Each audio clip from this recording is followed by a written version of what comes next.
agora, para apresentar o estudo de caso da Telefônica Vivo, convidamos Anderson Ruiz, Alex Della Costa e Adriano Rafael Silva.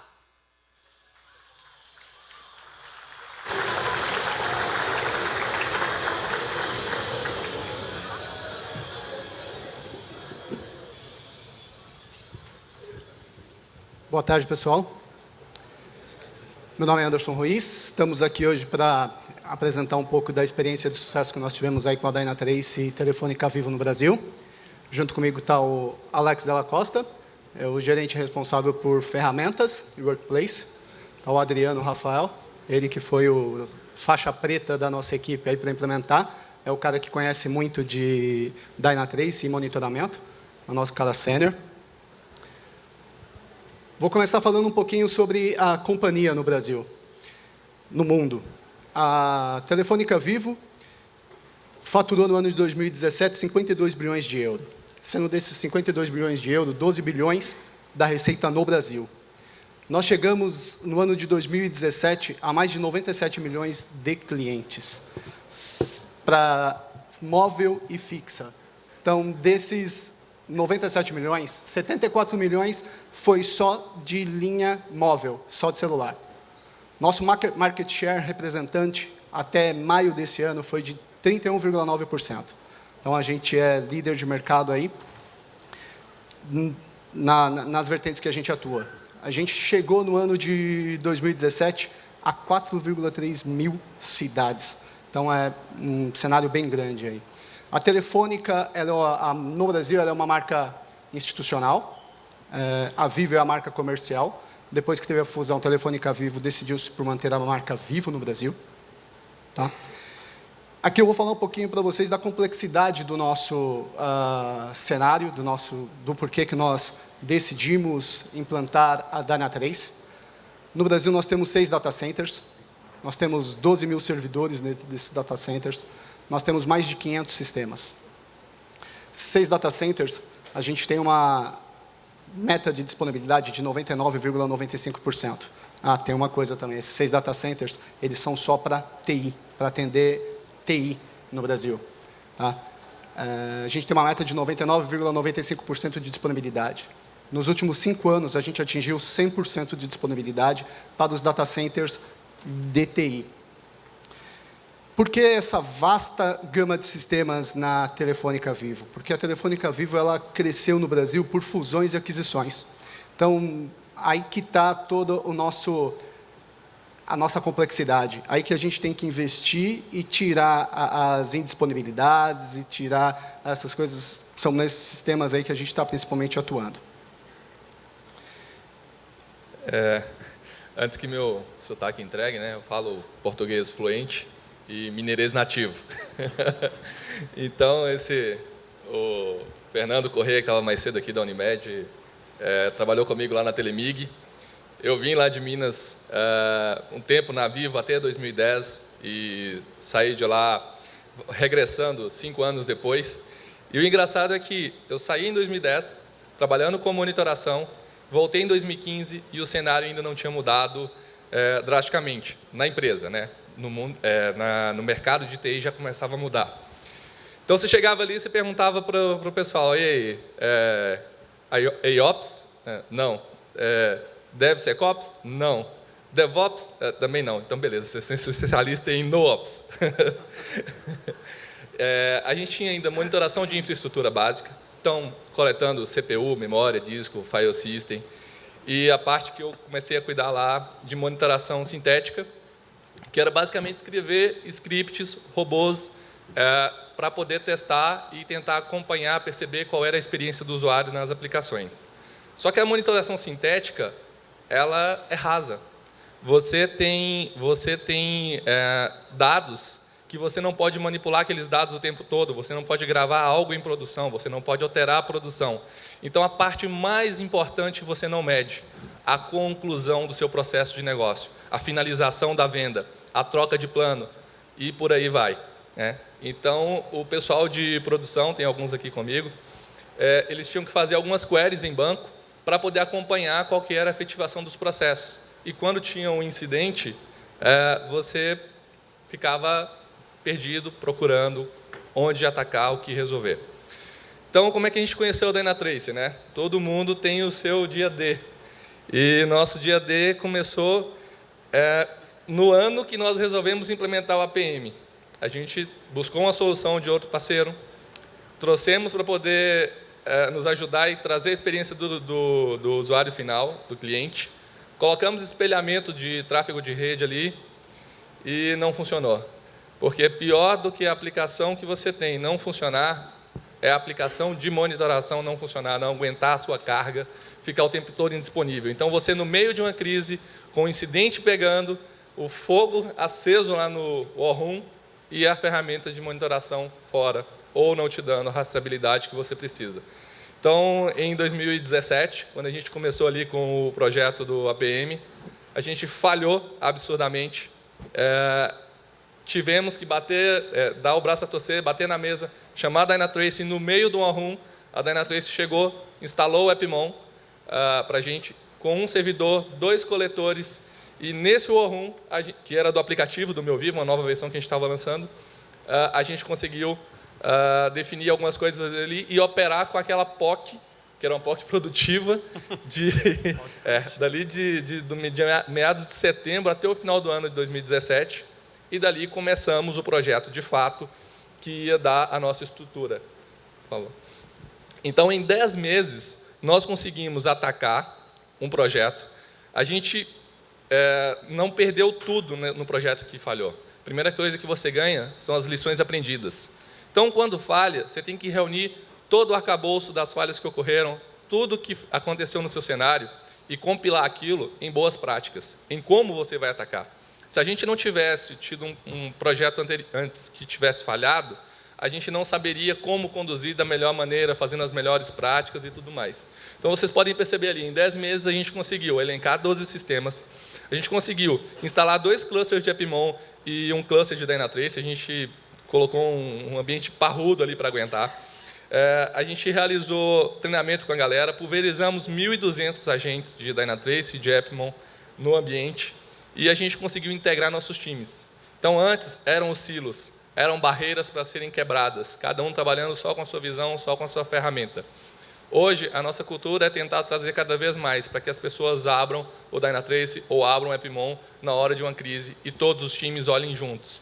Então, o time de redes vai saber se estiver tendo um impacto na rede de infraestrutura de TI. O time de produção vai saber se tiver alguma coisa que eles podem fazer, a sustentação, desenvolvimento e por aí vai. Então, a gente conseguiu se aproximar também da nossa área de negócio, inclusive a gente tem uma representante que está ali atrás com a gente, agora interessada mais que nunca naqueles dashboards lindos que trazem informações dos usuários.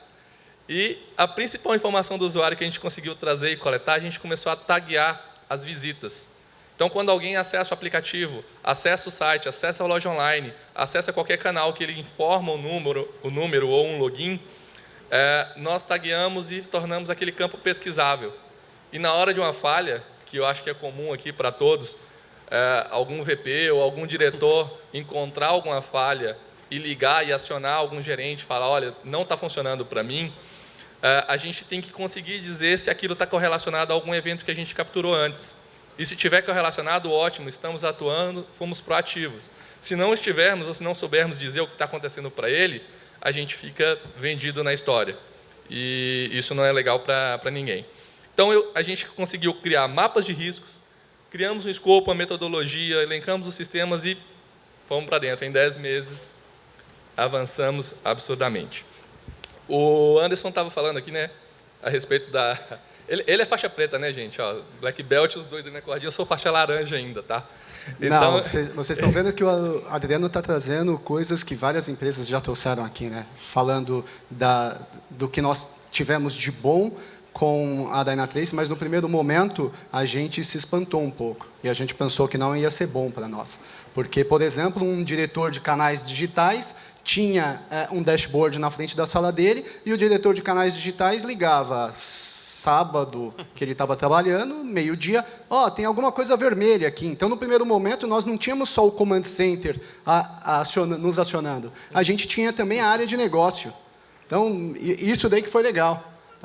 Hoje parou, ainda bem. Nós conseguimos chegar na causa e parar esses acionamentos indevidos. Exato. Só que aí a faixa preta dele mantém o data center lá em 100% durante 5 anos. A gente ainda não tem essa marca nas aplicações, mas é nosso objetivo, né, de trabalho alcançar, porque, em primeiro lugar de tudo, vem a experiência do cliente para a gente, a satisfação. A gente tem um número bem agressivo e conseguiu, ao longo de 2017, manter uma disponibilidade acima de 99,8% na maioria dos casos, desculpa, de 99,4% ali na maioria dos casos. Mas a intenção nossa, e o que a gente alcançou aqui em 2018, vocês podem ver que a gente já chegou todos os meses acima de 99,8%. Aproximamos mais ainda a nossa disponibilidade dos 100%. Isso graças ao projeto que a gente começou em dezembro e que conseguimos entregar mês passado, a maior parte em Epimon, e agora para frente a gente pretende evoluir tudo para a Dynatrace. Já começamos a fazer uma nova POC produtiva, mas o ambiente de produção, já o ambiente final, e o Coleta que está por aí, né, tem esse destino no nome de Coleta, de nos ajudar a evoluir o cenário. O Alex, a gente pode puxar aí outro cenário? Bom, agora a gente fala do nosso futuro, né, para onde que a gente vai. Mas até antes de falar do futuro, e pegando esse ponto, esse gancho do Adriano, eu acho que a chegada da Dyna, com certeza, foi o turning point aí da nossa equipe e das nossas entregas. Por quê? Quando a gente olha para 2016, como o Adriano falou, e mais ou menos 2017 também, quando a gente tinha um incidente crítico, a primeira coisa que acontecia, todo mundo acionado, todo mundo entra numa call, e durante essa call, o pessoal quer resolver o problema. A segunda pergunta que todo mundo faz é: por que não pegou na monitoração? E aí fica esse silêncio. Por que não pegou na monitoração? E isso a gente vai ficando, poxa, será que não tem a monitoração? E a gente foi percebendo que, não, a gente tinha muita monitoração. Não é falta de monitoração, é falta de monitoração adequada, né? Então, em 2017, a gente começou a criar um plano. Ele falou, não, a gente não pode ficar e permanecer dessa maneira. É mais ou menos isso que a gente tem colocado aqui, sair de um modelo reativo, né? Hoje, dentro da Telefônica, a gente está num processo enorme de transformação, até pelo que o Anderson falou, de fusões e aquisições de empresas. Então, a gente tem que consolidar as ferramentas que a gente já tem hoje, consolidar essa entrega que a gente tem feito aqui com a Dynatrace, com a Epimon, e amplificar essa entrega. Então, a gente entendeu que a quantidade de eventos chegando na nossa console toda vermelha não significa nada, né? E um número que a gente começou a pesquisar no mercado foi 74% dos incidentes são acionamentos de usuário. Não é uma ferramenta de monitoração que permite que a gente, né, consiga identificar o problema. Isso é um padrão de mercado e a gente estava mais ou menos nessa faixa. 30% dos nossos incidentes críticos capturados por ferramentas de monitoração. Bom, essa coisa tem mudado. Então, essa pergunta e essas questões em relação à monitoração não tenho mais ouvido muito, desde que a gente começou a implementar a solução da Dynatrace. Mas quem está se fazendo pergunta agora somos nós, né? Porque nós implantamos a Epimon e também a gente tem essa mania de querer ver tudo, e querer ter alarmes, e querer ter dashboards, e querer acompanhar tudo o que está acontecendo. E a gente entende que também esse não é o caminho. A gente tem que mudar a cultura. Então, a gente precisa olhar para a nossa operação, que é gigante, e começar a culturar as pessoas de que a gente não precisa ver tudo isso.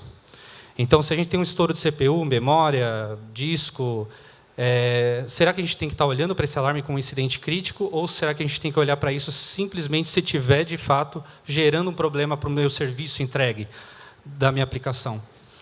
Então, o trabalho que a gente está fazendo muito forte, e é muito legal ouvir vocês aqui, os colegas, porque acho que todo mundo está mais ou menos na mesma linha, é uma automação forte da operação, uma automação muito forte, e trabalhar com inteligência artificial. Então, o nosso caminho agora, a gente está fazendo uma POC bem grande, com o Dynatrace. A gente espera em algumas semanas ter um bom resultado. E seguir, a partir do ano de 2019, fazendo uma troca, né? Então, pegar toda essa solução de Epimon que a gente colocou e a gente vai começar a virar com o Dynatrace. Tá? E 2020, a nossa meta é ser uma operação preditiva. Então, nós tivemos os colegas aqui falando da ServiceNow também, sobre a questão da gente não só fazer a autorremediação, mas também entender quando vai acontecer o problema, né? Então, sair de uma operação reativa para preditiva em pouco tempo, como a gente está colocando aqui, é o nosso desafio, ainda mais pelo tamanho e complexidade da nossa operação, né? Se a gente tem uma operação menor, essas transformações às vezes são mais rápidas, é mais fácil, né, de fazer. E ali a gente meio que está num transatlântico e tendo que fazer um esforço enorme para conseguir fazer essas viradas. Pode passar. Bom, dentro dessas soluções, a gente tem alguns pilares que a gente espera, e é o trabalho que a gente vem buscando dentro de uma RFI que a gente tem colocado. Acreditamos que a Dyna vai ser um dos principais pilares para a gente dentro dessa solução. Ainda estamos em fase de aprendizado, estamos aprendendo muito, isso que é bacana. Mas seria a questão da redução de ruídos. Então, a gente não quer olhar mais no nosso Command Center um monte de dashboard, que nem o Adriano mostrou ali, aqueles telões enormes. É a tela preta que a gente quer assumir com ela, né? Mas falando das telas do Command Center, a gente também quer assumir com a tela preta. Eu era aquele astronauta lá, perdido, né? Astronauta perdido. É o astronauta perdido. Então, a gente quer reduzir ruídos, a gente quer encontrar, fazer análise causal, então não queremos mais trabalhar com um monte de gente acionada e trabalhando em sintoma de problema, e sim na origem do problema. Eu acho que isso é uma situação bastante comum, né? A gente tem ali muitas equipes acionadas no incidente crítico, e quando a gente está olhando, está todo mundo trabalhando simplesmente no sintoma. A capacidade de analisar tendências, então fazer um forecast da operação ou das principais transações. Então, se a gente consegue olhar para a nossa monitoração, analisar tendências, né, através de algoritmos preditivos, e identificar que toda vez que acontece uma situação A, B e D, A, E vai ser um problema. E como a gente faz para trabalhar e atuar antes de acontecer o problema, tá? E a capacidade de remediar incidentes, e ser capaz de estar ligado a uma automação, né? Basicamente é isso que a gente trouxe, mostrando um pouco e compartilhando um pouco das nossos aprendizados, dos nossos caminhos. Juntando tudo isso aí para poder tentar reduzir o custo um pouquinho, né? Porque assim, você sai dali de um cenário onde você tem várias ferramentas, console de eventos, ferramenta para monitorar a infraestrutura, que é a informação que o agente já coleta, e mais várias outras ferramentas que fazem a mesma coisa. A gente quer sintetizar tudo, reduzir o gasto com outras licenças, e o que a gente tem coletado já com Epimon, com Dynatrace, a gente utilizar de fato para propagar, para poder enriquecer o nosso negócio, torná-lo mais eficiente e com menos custo possível. A mensagem nossa da Viva para vocês é isso, né? Viva tudo, todas as experiências. Isso aí, pessoal. Muito obrigado. Obrigado, pessoal. Valeu.